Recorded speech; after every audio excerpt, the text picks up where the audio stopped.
Olá, bom dia. Por 6 votos a 3, o plenário do Supremo Tribunal Federal manteve Renan Calheiros no comando do Senado, mas ele fica proibido de assumir o Palácio do Planalto no caso de ausência do titular. Uma ação da Rede Sustentabilidade pedia que o senador fosse afastado da presidência da casa depois que virou réu em uma ação penal no STF. Do lado de fora, fila para entrar no Supremo Tribunal Federal. Lá dentro, no plenário, o advogado da rede explicou por que o partido pediu o afastamento de Renan Calheiros da presidência do Senado. Um presidente do Senado Federal envolvido numa ação penal admitida por essa corte, será que subsiste essa ideia? Será que a legitimidade de medidas tão importantes que são tomadas pelo Congresso e pelo Senado, será que isso não é abalado? O advogado do Senado rebateu, disse que a liminar concedida pelo ministro Marco Aurélio gerou um atrito constitucional entre os poderes legislativo e judiciário e sugeriu uma medida alternativa. Como medida menos drástica, como a que se adotou, requer-se o simples afastamento do presidente Renan Calheiros da linha sucessória da presidência da República. O Ministério Público foi contra. A prerrogativa constitucional é do cargo. A prerrogativa constitucional não é da pessoa. E problemas afetos à pessoa não podem limitar as prerrogativas do cargo. O ministro Marco Aurélio, que concedeu a liminar, criticou o fato de Renan Calheiros não ter assinado a intimação do STF que determinava o afastamento da presidência do Senado. Fere de morte as leis da República, fragiliza o judiciário, significando prática deplorável. E manteve o voto pelo afastamento, tanto da linha sucessória do presidente da República, quanto do comando do Senado. A interpretação nada mais revela do que o famoso jeitinho brasileiro.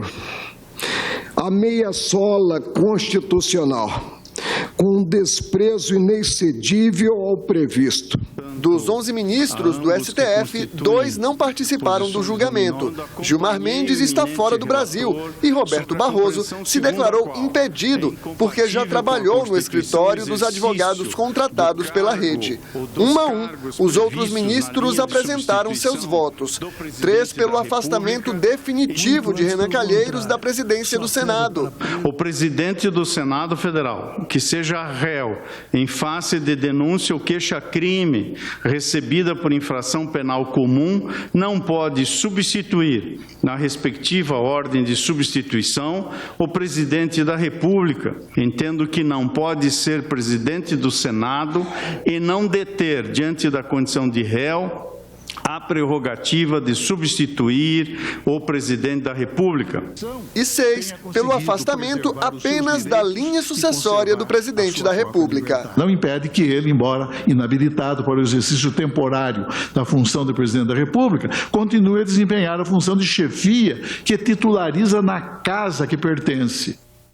A assessoria de imprensa da presidência do Senado divulgou uma nota no início da noite comentando a decisão do STF. Abre aspas. É com humildade que o Senado Federal recebe e aplaude a patriótica decisão do Supremo Tribunal Federal. A confiança na justiça brasileira e na separação dos poderes continua inabalada. O que passou não volta mais. Ultrapassamos todos nós, legislativo, executivo e judiciário, outra etapa da democracia, com equilíbrio, responsabilidade e determinação para a conquista de melhores dias para a sociedade brasileira. Fecha aspas. Nesta semana de impasse jurídico e político, o plenário do Senado não votou nenhuma proposta.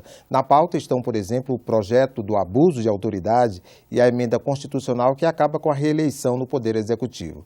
Mas o fim do ano legislativo está perto e agora as matérias terão que ser renegociadas. Dezenas de jornalistas esperavam do lado de fora da presidência do Senado, onde Renan Calheiros acompanhava o julgamento. Depois do resultado, Renan saiu sem falar com a imprensa. o líder do governo no Congresso, que estava lá dentro, explicou como fica o calendário de votações até quarta-feira da semana que vem. Nós vamos votar no dia 13, pela manhã, às 10 horas, a PEC do teto, e dia 14 deveremos votar o orçamento.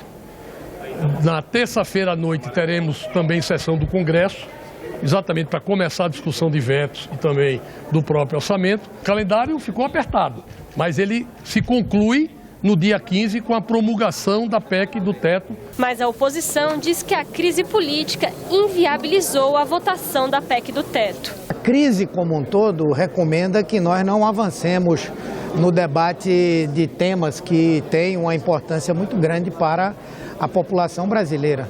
E nós vamos insistir para que votemos apenas 3 coisas. Uma proposta relativa à lei de diretrizes orçamentárias, o orçamento e essa proposta de emenda constitucional para permitir a eleição do presidente da República no 3º ano do governo, que garantiria a possibilidade de eleições diretas. Confira agora a agenda das comissões do Senado para amanhã desta quinta-feira. Debater questões relacionadas à parceria agrícola em terras indígenas é o foco da audiência na Comissão de Agricultura e Reforma Agrária. O tema é Diálogo para o Desenvolvimento Indígena. Já na Comissão de Direitos Humanos, a audiência é para discutir a criação do Dia Nacional do Oficial do Ministério Público. Na comissão mista que examina a medida provisória, os senadores discutem o relatório final dos trabalhos. A MP 744 muda a estrutura da empresa Brasil de Comunicação. Entre outras alterações, ela acaba com o Conselho Curador e cria uma nova composição do Conselho de Administração da empresa. A Comissão de Relações Exteriores faz audiência para debater o cenário internacional com a eleição do novo presidente norte-americano, Donald Trump. Efeito cascata e supersalários no serviço público podem estar com dias contados. A Comissão do Extrateto aprovou o relatório da senadora Cátia Abreu com medidas para tornar efetivo o limite na remuneração de agentes públicos. O teto é determinado pela Constituição e hoje é de R$ 33.700. A relatora destaca 3 pontos principais do documento. O primeiro é a eliminação do efeito cascata, que vincula o salário de servidores públicos ao de ministros do STF e faz com que, quando um aumente, todos aumentem. A decisão vai valer para os 3 poderes, executivo, legislativo e judiciário, dos 3 níveis, federal, estadual e municipal. Para acelerar o processo, Cátia Abreu pediu a aprovação de um substitutivo à proposta de emenda à Constituição 62 de 2015, de autoria da senadora Gleisi Hoffmann, a PEC do teto. Com a emenda constitucional 62, se ela for aprovada, nós resolveremos também o problema do Executivo, que foi uma sugestão e solicitação do presidente Michel Temer na visita que nós fizemos a ele. Outro ponto importante do relatório é a deliberação sobre o acúmulo de funções públicas e sobre que tipo de rendimento dos chamados penduricalhos entra no cálculo do teto e o que não entra, por ser considerado indenização. 36 itens entram no teto e 11 não.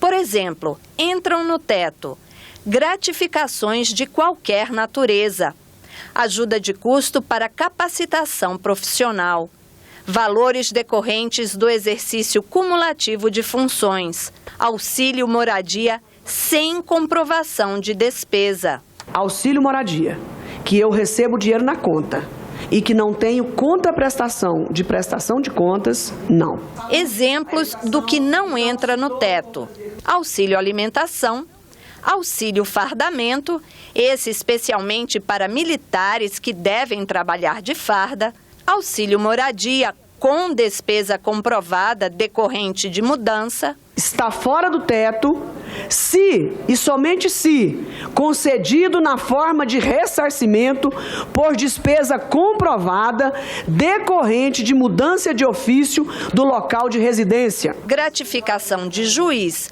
e de membro do Ministério Público por prestação de serviços eleitorais. Esse relatório, ele visa proteger o contribuinte de gastos que o contribuinte tem hoje e que não deveria ter.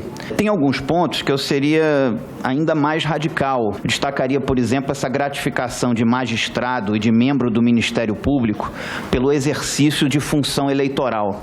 Porque isso, na minha concepção, já é uma extensão do trabalho que ele já tem. Ele não deveria receber uma gratificação por isso. Tanto aqui no TSE como nos TRS, eles trabalham em sessão específica e o jeton é ganho na sessão específica, inclusive fora do horário de trabalho.